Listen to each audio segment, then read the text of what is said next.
My aunt accused me of being selfish. I reminded her who paid her rent last month. I was 27 the winter my aunt called me selfish. For context, I lived in Cincinnati, a second-floor apartment over a bakery that smelled like butter and powdered sugar.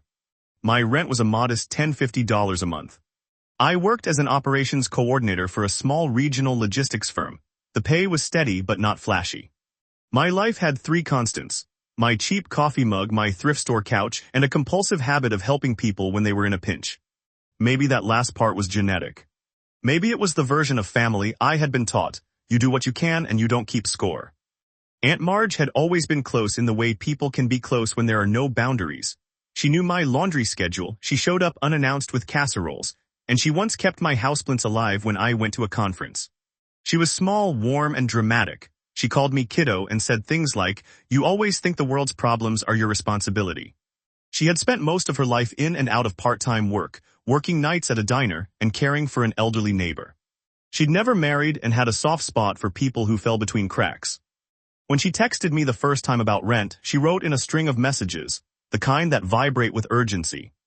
"Can you help this month? Landlord's asking and I got hit with car repair. I'll have it next paycheck, please." I clicked through my budget spreadsheet like it was a medical chart. I had an emergency fund now, $3,200 tucked into a savings account after a year of living with fewer takeout nights and more spreadsheet discipline. I'd been burning my overtime for months to seed that buffer. I didn't want to give it away. I'd fought with myself about the difference between bank stability and being the family ATM. But I also couldn't see Marge sleeping at the shelter in January, because a timing problem and a cranky mechanic had collided. So I sent $900 to her account with the note, "For January rent. Call me when you can and we'll make a plan." She called back within an hour, voice thick with gratitude and something like relief. I told her the plan: repay me when she could and let's look at the budget together. She promised she would. 2 weeks later she arrived at my apartment with a lemon pie, and a look on her face like somebody who'd swallowed a lit match. "Kiddo," she said, "I don't know what I'd do without you." I put the pie on the counter and said, "It's fine, you'll pay me back when things settle." She laughed and then, for reasons I couldn't read, her face hardened. "You know, some folks are selfish," she said suddenly, as if the thought had been building for years. "Your cousin Brenda, she used to say that about people like you. You save and save, you hoard money. You could help more and you choose not to." It was a strange line of attack. I blinked. "What are you talking about?" She curled her fingers around the pie tin. "You make more money than you spend," she said. "You've got an emergency fund now and you don't share. What are you saving for? A vacation? A new couch? You're being selfish." Her voice had the quiet fury of someone who felt wronged and had let it sit, fermenting. I felt a coolness spread under my skin, the same sensation I'd get when someone misquoted me or took credit for my work. People accuse you of things because they need you to feel small enough to be controlled. Okay. I set a coffee mug in the sink and leaned on the counter. For the first time I saw her as someone fully human, imperfect, fearful, and not above using guilt like a tool. "Let's be honest, Marge, you asked me for rent and I sent it. You promised to repay me. I also scheduled a meeting with you to go over your budget and you never showed up. You left my calls unanswered when I reminded you." She flushed. "I was busy." "Yes," I said. "And I covered your rent because you asked me to. I asked for a plan in return. That's not selfish." She put a hand to her mouth. "You always make everything into an accounting problem." I let it sit. She was right and she wasn't. I liked numbers because they were things I could control. When people's lives were chaotic, numbers offered a boundary, a ledger that could be agreed to. But that did not make me cold. It made me practical. The argument should have ended there. Instead, over the next few weeks, a chorus rose up.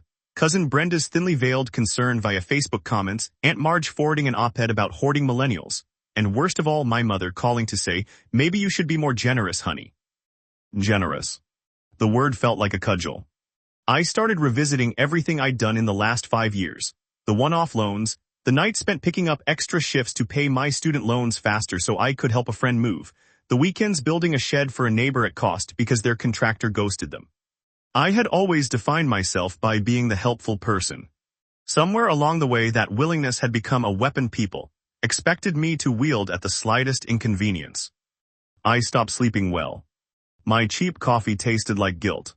At work, I kept my headset on later than usual, logging extra tasks because that's how I'd always been, someone who solved the mess no one else wanted to touch. Little escalations added up. At Thanksgiving, when Aunt Marge cornered me in the kitchen and said, "You could skip a latte and just pay my insurance," her voice meant that my life should be pliable for the convenience of others. When I reminded her of our text thread and the repayment plan she'd agreed to, she said I was defensive, and that I was treating family like business. On the surface, she painted herself as the wounded party. Underneath it, she seemed wounded by being dependent. I remember the day clearly. It was a rainy Thursday in March. I'd worked 10 hours, handled a chaotic freight manifest, and then walked the half-mile to Marge's place with a small box of lasagna, an offering of truce. When I arrived, she opened the door wearing a cardigan and a look like she'd been rehearsing disappointment. "Kiddo," she said, ushering me in. The apartment smelled faintly of lemon oil and old books. "We need to talk about boundaries." I sat on her patched couch and listened while she cataloged the family's grievances against me as if they were evidence in a trial. At the end, she looked me in the eye and said, "You are making everything about money. You refuse to help unless it's on your timeline. That's selfish." There were so many angles I could have stabbed. The bank account math, the way she'd spent money on cigarettes lately, the fact that she'd skipped several job interviews she'd promised me she would attend. But those would have been petty counters. Instead, I asked one question. "Who paid your rent last month?" She blinked, a little thrown. "You did." "Exactly." My voice was calm. "And I didn't bake you that lasagna to buy my conscience. I lent you money with an agreement. I didn't extort or manipulate. I showed up when you asked for help. If you call me selfish because I didn't give you the whole emergency fund, that's not my failing. That's your resentment reframed." She was silent for a long time. Then she laughed, a short, brittle sound. "You always want to make it into a lesson," she said. "You always have to be right." "I want fairness," I said. "I want us to be honest. I want to help. But I also want to be allowed to live my life without being drained by guilt." She let out a breath that could have been a sob. "Maybe I'm just scared," she said. "I thought you'd always be here." There was a tenderness I hadn't wanted to assume was there. I put the lasagna down and sat close enough to take her hand. "Then let's make a plan," I said. "No more calls at midnight asking for cash. We'll build a small backup for you. We'll look at your hours, look for a second shift that pays more, check for benefits you might not realize you're eligible for. And when you borrow, we put it in writing. It's not punishment, it's protection." She nodded reluctantly. "Okay," she said. "Okay." For a week it felt like a fragile truce. She called once to say she'd applied for a better shift at the diner. I thought the worst was over. Then came the family group chat. It's funny how quickly the internet and people can weaponize narrative. A cousin posted a screenshot of a private conversation, one in which Aunt Marge had told someone, in passing, that I was always saving for myself. The post had a caption, "Isn't it sad some people don't help their own? $900 a month is nothing for a full-time worker." The comments flooded in, "Money is money, help family. She owes you, you're being stingy." I watched the comments scroll like a thermometer rising. I was tempted to respond. Instead, I took a breath and did what I always should have done sooner. I documented. I exported the transaction history from my bank, the timestamped messages confirming the loan, and the screenshots of our repayment plan texts. I created a simple one-page doc. Loan to Aunt Marge, $900, issued January 10, repayment plan. I printed it, signed it, and scanned it back to myself. It was small, but it felt like a boundary drawn in ink. The night the group chat started to tilt into a public shaming, I composed a message and sent it privately to certain family members. It was short and factual. I helped Aunt Marge with rent in January when she asked. I offered a repayment plan and help with budgeting. If anyone wants to talk about how we help each other, I'm happy to. But I won't be shamed for honoring an agreement I made in good faith. The response was muted. Some people sent supportive emojis. A few offered olive branch messages. The original poster did not respond. 2 weeks later, the drama died down, mostly because life does that, crises burn out. But the aftermath had changed me. For one, I stopped being the person who helped reflexively. I still helped. I baked lasagna, I sorted job postings for Aunt Marge, I drove her to interviews. But I started to say the word no when that no was needed. I learned that generosity without limits becomes exploitation. And then the thing that felt like victory, the quiet kind, arrived. I got promoted. It was unexpected. My manager called me into a meeting, and said the company was expanding their Northeast regional team, and they needed someone who knew the labyrinthine logistics of the operation. I paused, asked for a week to think it over. Old habits die slow, and then said yes. The new job meant a $15,000 raise and more stability. With it, I could increase my emergency fund without stealing from other priorities, and crucially, I could support family in ways that were sustainable. I told Aunt Marge the news over the phone, and she was delighted, practically dancing in her kitchen. She told me to celebrate and said she was proud. I felt buoyant. But it was also the first time I contemplated what I owed myself. A month after the promotion, Aunt Marge called with a new problem. "Kiddo, you always have such good advice," she said. "Do you think this landlord will accept a lump sum for the next 3 months instead of monthly? My hours are shifting. I need breathing room." I sat at my desk looking at the calendar and thought of the last year, the lasagna, the loan, the aftershocks. I thought of the promissory note I'd filed away like a talisman. I thought of the old me who'd have said yes first and calculated consequences later. This time instead I said, "Yes, I'll help, but first we put it in writing. We set up automatic transfers for January, February, and March. We also enroll you in the community job program that can help with transport assistance." There was a pause, then a small, rueful laugh. "You're very practical," she said. "You sound like a bank." "Banks are useful," I replied. We set it up.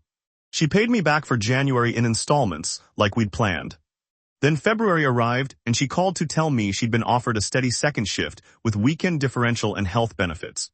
She was crying on the phone. "I couldn't have done it without you," she said. "You push me." That moment, watching someone I loved move from hand-to-mouth survival into a steady paycheck and small dignity, felt sharper than any triumph I'd had at work. It wasn't money that mattered so much as the fact she'd reclaimed something that had been slipping away: agency. She called me not because she was entitled, but because she needed a bridge. About 6 months later, at a small family gathering, Aunt Marge stood up at the table, glass in hand. The family chat had quieted, resentments shelved. "I want to say something," she announced. "There was a time I thought being independent meant never asking for help. I learned the hard way that independence can also mean knowing who to call when you need a bridge. Thank you, kiddo, for being that bridge." A few people clapped. I felt something shift in the air, not the vindictive sort the internet had trafficked in, but something softer. Gratitude, awkward but real. Later, when the plates were cleared and the kids had run outside to chase sparrows, I found Aunt Marge in the kitchen. She had tears in her eyes and held out a folded receipt. "I kept this," she said.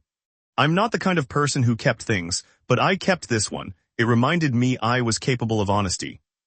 The receipt was the bank confirmation of my January transfer. I smiled, and on impulse I took her hand. "You did the work," I said. "You went to interviews, you took night shifts, you put in for benefits. I just helped you stop falling." She squeezed my hand like she was closing a loop. "You were never selfish," she whispered. "You were wise." There are people who like victory to look dramatic: judges banging gavels, courtroom confessions, storms of public applause. My story wasn't like that.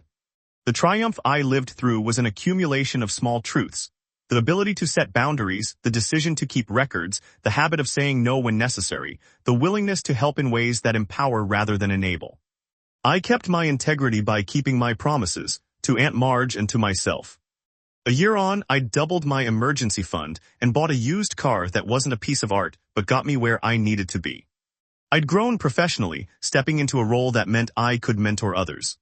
Aunt Marge was still her dramatic self but steadier. She'd taken a part-time second job that she liked, the cafe where the owner let her make the pastries she loved. She sent me a text once a week with a picture of a cinnamon roll and the caption, "Still cooking, kiddo." When people ask how I handled it, the accusation, the group chat, the shame, I tell them this: generosity without limits eventually becomes a trap. The most radical act of kindness is not always giving more, but teaching the people you love how to stand so they don't need you to carry them forever. And when you do step in, do it with clarity and compassion and keep a record. It's not legalism, it's love written in pen. There's an old photograph in my apartment, me at 19, hair a mess, smiling with a pizza box for a free pizza party at college. There's a faded bookmark tucked into the photo. On it, someone wrote, "Be kind, but don't be everyone's makeshift bridge forever." I think of that bookmark sometimes the way a friend might think of a line from a song. It's practical advice with the grit of lived experience.